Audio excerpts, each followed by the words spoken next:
viewers, welcome to Shenba's Creativity. நம்ம சேனலை subscribe பண்ணாமல் இருந்தீங்கன்னா மறக்காமல் சப்ஸ்கிரைப் பண்ணிக்கோங்க. பக்கத்தில் உள்ள பெல் ஐக்கானை ப்ரெஸ் பண்ணிக்கோங்க. இன்றைக்கி நம்ம பலவிதமான சத்துக்கள் நிறைந்த கருவேப்பிலையை யூஸ் பண்ணி சட்னி பண்ண போகிறோம். இது இட்லி தோசைக்கு சைட் டிஷ்ஷாக வச்சு சாப்பிட்டா டேஸ்ட் ரொம்ப அருமையாக இருக்கும். வாங்க இப்போ கருவேப்பிலை சட்னி எப்படி பண்ணுறதுன்னு பார்க்கலாம். பொதுவாக நம்ம சமையலில் கருவேப்பிலையை தாளிக்கிறதுக்கு யூஸ் பண்ணுவோம்.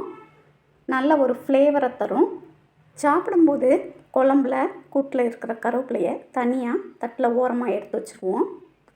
கருவேப்பிலையில் ஏராளமான சத்துக்கள் அடங்கியிருக்கு. கருவேப்பிலையை வாரம் 2 நாள் நம்ம டயட்டில் சேர்க்கும்போது அதனோட பெனிஃபிட்ஸ் நமக்கு கிடைக்கிது. கருவேப்பிலை சாதம் பண்ணலாம், கருவேப்பிலை ஜூஸ் பண்ணலாம். இன்றைக்கி நம்ம கருவேப்பிலை சட்னி பண்ண போகிறோம். சட்னி பண்ணுறதுக்கு 1 கை அளவு கருவேப்பிலையை க்ளீன் பண்ணி எடுத்திருக்கேன். தேங்காய் பூ 4 டேபிள் ஸ்பூன் எடுத்து வச்சுருக்கேன். சட்னி பண்ணுறதுக்கு என்னென்ன ஜாமான் வேணும்னு பார்க்கலாம். உளுந்து, கடலைப்பருப்பு, வெங்காயம், பூண்டு, இஞ்சி, பச்சை மிளகாய், வத்தல், புளி, பெருங்காயத்தூள். ஒரு பேனில் நல்லெண்ணெய் 3 டேபிள் ஸ்பூன் ஊற்றிக்கலாம்.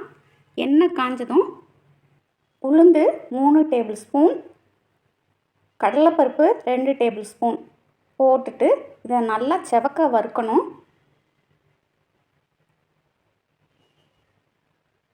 ஓரளவு வறுபட்ட பிறகு 15 வெங்காயம், 15 பூண்டு, இஞ்சி 1 துண்டு, பச்சை மிளகாய் 2 வத்தல், எலுமிச்சம்பழம் அளவு புளி சேர்த்துட்டு இதை நல்லா வதக்கணும்.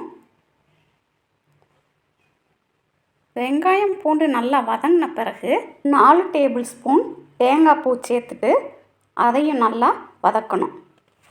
தேங்காய் பூ நல்லா வதங்கிருச்சு. இப்போ அடுப்பை ஆஃப் பண்ணிவிட்டு கொஞ்சம் நேரம் ஆற வச்சிடலாம். ஆறின பிறகு அதை மிக்ஸி ஜாரில் எடுத்து வச்சுக்கோங்க.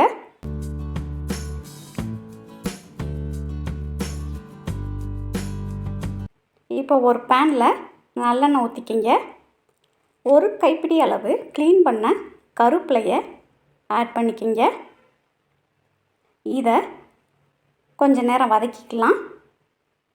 கருவேப்பிலையோட க்ரீன் கலர் மாறக்கூடாது.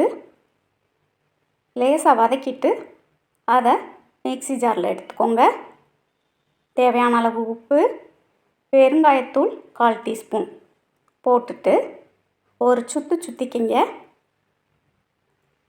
தண்ணி ஊற்றாமல் முதல்ல ஒருக்க அடிச்சுட்டு அப்புறம் தண்ணி ஊற்றி அடிங்க. இப்போ குறவரப்பாக ஆறப்பட்டிருக்கு. திரும்ப கொஞ்சம் தண்ணி ஊற்றி நல்லா பேஸ்ட்டாக அரைச்சிக்கிங்க. இப்போ சட்னிக்கு அரைச்சாச்சு.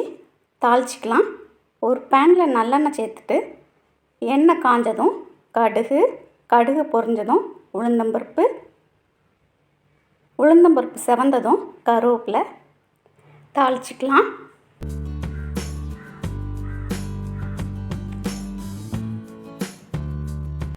இப்போ அடுப்பு ஆஃப் பண்ணிக்கிங்க.